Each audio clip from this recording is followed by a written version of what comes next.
Pas de galette des rois sur cette table, mais, et c'est de circonstance en ce 6 janvier, jour de l'épiphanie, ces fèves de collection. L'actualité de ce lundi, en bref, c'est cette vente réalisée ce dimanche au musée Pierre-Noël de Saint-Dié et qui a fait le bonheur des fabophiles, amateurs ou avertis, vente par les membres de l'association des Amis des bibliothèques et du musée de ces séries collectors et artisanales sur les chapelles vosgiennes et noms de rues déodaciennes. Des fèves éditées il y a 20 ans déjà à l'occasion d'une exposition. Les collectionneurs n'ont pas boudé cette vente puisque l'association a récolté environ 400 € en un après-midi. Il faut toujours qu'on fasse la part des choses entre ce qui relève véritablement du harcèlement et ce qui n'est pas du harcèlement. Mais en tout cas, soyez assurés qu'on est extrêmement attentifs.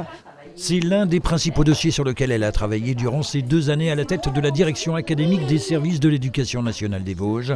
Valérie Dautrem avait été nommée début janvier 2023, quelques jours seulement avant le suicide de Lucas, ce collégien de 13 ans scolarisé à Golbet, victime selon l'enquête administrative de harcèlement.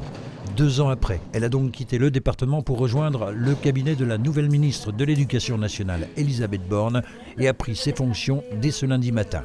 Le nom de son successeur dans les Vosges n'est pas encore connu.